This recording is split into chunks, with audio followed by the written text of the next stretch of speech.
1972 চনত স্থাপিত হোৱা ঢেকীয়াজুলিৰ ঐতিহ্যমণ্ডিত বিহুৱা দল ৰূপজ্যোতি আঞ্চলিক বিহুৱা দলে ইতিমধ্যে 50টা বসন্ত গৰকিলে।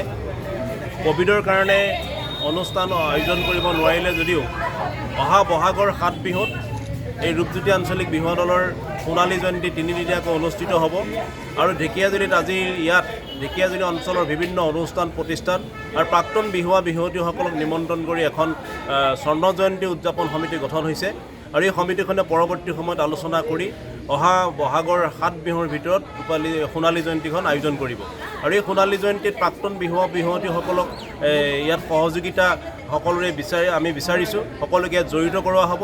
এখন সুন্দৰ স্মৃতিগ্ৰন্থ প্ৰকাশ পাব আৰু সদৌ অসম ভিত্তিত এখন মুকলি বিহু প্ৰতিযোগিতা হ'ব, যিটো মুকলি বিহু প্ৰতিযোগিতাত 50টাতকৈ অধিক বিহুৱা দলে ইয়াত অংশগ্ৰহণ কৰাৰ আমি প্ৰচেষ্টা হাতত লৈছোঁ। গতিকে আমি ঢেকীয়াজুলিবাসী ৰাইজ তথা এই ৰূপজ্যোতি বিহুৱা দলৰ যিসকল প্ৰাক্তন বিহুৱা বিহুৱতী আৰু বৰ্তমানৰ বিহুৱা বিহুৱতী সকলোৰে সহযোগিতাত আমি এই অনুষ্ঠানটো আমি আগবঢ়াই নিম বুলি ভাবিছোঁ। আমি এটা কথাত গৌৰৱ অনুভৱ কৰিছোঁ যে আমি অসমৰ বিভিন্ন প্ৰান্তলৈ গৈছোঁ, এতিয়ালৈকে কিন্তু এটা বিহুৱা দলে 50 বছৰ পাৰ কৰা আমি সেই বস্তুটো কিন্তু এতিয়ালৈকে শুনা নাই। ক'ৰবাত থাকিব পাৰে, যি কি নহওক এই শোণিতপুৰৰ ঐতিহ্যমণ্ডিত শ্বহীদ নগৰী ঢেকীয়াজুলিৰ এই ৰূপজ্যোতি আঞ্চলিক বিহুৱা দলৰ যি সোণালী জয়ন্তী বৰ্ষ, এই সোণালী জয়ন্তী যি অনুষ্ঠান, এই অনুষ্ঠানটোত সকলো ঢেকীয়াজুলিবাসী ৰাইজৰ বিভিন্ন জাতি জনগোষ্ঠীৰ সকলো ৰাইজৰ আমি সহযোগিতা কামনা কৰিলোঁ। সঁচাই বহুত ভাল লাগিছে। যিহেতু আমি এখন সোণালী জয়ন্তী পতা হৈছে, আমি বহুত গৌৰৱ অনুভূত কৰিছোঁ। ইমান ভাল লাগিছে। আমি আমাৰ যেনেকৈ আমি ৰূপজ্যোতি দলত আমাক দাদাহঁতে হীৰেণ দা ঈশ্বৰদাহঁতে আমাক যেনেকৈ হাতত ধৰি ধৰি নচুৱাইছিল, আমি সেই সময়ত বহুত আমাৰ তেওঁলোকক আমি ককায়েক বুলি ভাবিছিলোঁ। যিখিনি আমাক যেনেকৈ আমাক ৰাখিছিলে নিজৰ ছোৱালী ভণ্টি হিচাপত ৰাখিছিলে। বহুত ভাল লাগিছে, যেন বহুত ভালেৰে আগবাঢ়ি যায়, তাকে ভাল লাগিব কামনা কৰিলোঁ আৰু সেইটোকে খুব আনন্দ লাগিছে, খুব ভাল লাগিছে।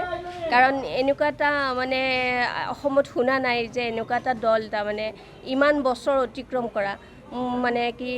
মই জনাত মোৰ পেহীহঁতে নাচিছিলে আৰু মই নাচিছোঁ, মোৰ ছোৱালীয়ে নাচিছে, মোৰ ভণ্টি নাচিছে, মোৰ দাদা নাচিছে। আমাৰ সম্পূৰ্ণ গোটেই ঘৰখনৰ অৱদান ৰূপজ্যোতিৰ লগত জড়িত হৈ আছে। তো বিহু বহুত ভাল লাগিছে। এতিয়া সোণালী জয়ন্তীৰ বহুত কিছুমান কল্পনা কৰিছোঁ, কি কৰিম কি নকৰিম, বহুত মানুহ লগ পাম, বহুত ফূৰ্তি লাগিছে, বহুত ভাল লাগিছে। মই আনন্দিত। মই ৰূপজ্যোতি বিহুৱা দল আৰু জন্ম 1972 চনতে ইয়াৰ গঠন হৈছিল ৰূপজ্যোতি বিহুৱা দল আৰু 2020 চনত ইয়াৰ ইতিপূৰ্বে ৰূপালী জয়ন্তী অনুষ্ঠিত হৈ গৈছে আৰু 2006 চনত তেওঁলোকৰ এই অনুষ্ঠানটো ৰূপজ্যোতি বিহুৱা দলৰ লগতে ৰূপজ্যোতি আঞ্চলিক পুথিভঁৰাল আৰু লোককলা কৃষ্টি চৰ্চা কেন্দ্ৰ হিচাপে পঞ্জীয়নভুক্ত কৰি তেখেতসকলে সাংস্কৃতিক জগতৰ কাম কৰি গৈছে। গতিকে আমি সুন্দৰকৈ অনুষ্ঠানটো আমি কৰিম সোণালী জয়ন্তী আৰু ঢেকীয়াজুলি আমাৰ ৰাইজ এই ক্ষেত্ৰত যথেষ্ট সকলো শ্ৰেণীৰ ৰাইজ, সকলো ভাষাভাষী জনগোষ্ঠীৰ ৰাইজে সম্পূৰ্ণ সহযোগ কৰিব।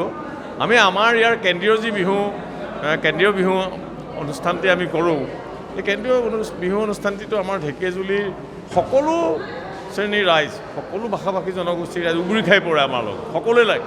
গতিকে আমি এইবাৰ এই অনুষ্ঠানটি যিটো অসমৰ ভিতৰত এটা গুৰুত্বপূৰ্ণ এটা বিহুৱা সাংস্কৃতিক অনুষ্ঠান ৰূপজ্যোতি বিহুৱা দল, গতিকে ইয়াৰ প্ৰতি সকলো ৰাইজৰ সহযোগিতা আমি পাম আৰু সকলো ইতিপূৰ্বে আলোচনা অলপ হৈছেও, সকলোৱে কৈছে যে খুব ভাল কাম, সকলোৱে আমি সহায় কৰিম।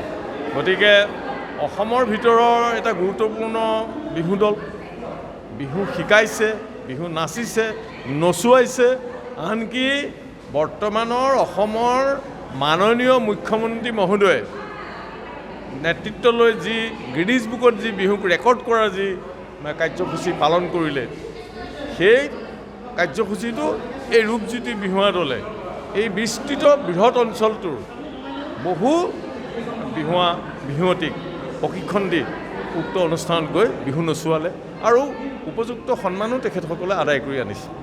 গতিকে আমি এই অনুষ্ঠানটো সুন্দৰভাৱে কৰিম। আজি এখন শক্তিশালী কমিটি গঠন কৰা হৈছে আৰু সকলো শ্ৰেণীৰ ৰাইজক লৈ আমি এইবাৰ ঢেকীয়াজুলিত এই ৰূপজ্যোতি বিহুৱা দলৰ সোণালী জয়ন্তীৰ মাজেৰে সকলো শ্ৰেণীৰ ৰাইজৰ মাজত আমি আমাৰ সাংস্কৃতিক যি আমাৰ পৰিকাঠামো অধিক শক্তিশালী কৰিবৰ কাৰণে আমি গোটেই ঢেকীয়াজুলি অঞ্চল ৰজন জনাই দিম।